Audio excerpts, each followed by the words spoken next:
महाराष्ट्र नवनिर्माण सेनेच्या 18व्या वर्धापन दिनानिमित्त शुभेच्छुक माननीय राजू दिंडोरले, मनसे जिल्हाध्यक्ष, माननीय प्रसाद पाटील, मनसे शहराध्यक्ष, मनसेचे कोल्हापूर जिल्ह्यातील सर्व पदाधिकारी, कार्यकर्ते, सभासद व हितचिंतक।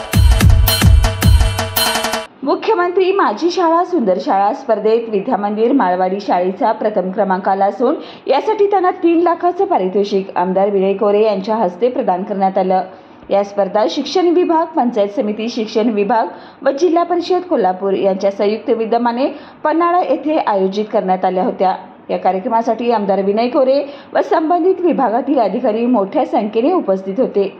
माळवाडी शालेय शिक्षण समितीचे अध्यक्ष डॉक्टर के.पी. खोत, मुख्याध्यापिका संध्याराणी खडके, संजय बचाटे, प्रभाकर पाटील, संभाजी सुतार, के.वाय. पाटील आदी शिक्षक व ग्रामस्थ मोठ्या संख्येने उपस्थित होते। शाळेला मिळालेला पुरस्कार हा गावकऱ्यांच्या सहकार्यामुळे मिळाला असल्याचं शालेय शिक्षणाध्यक्ष डॉक्टर के.पी. खोत यांनी सांगितलं।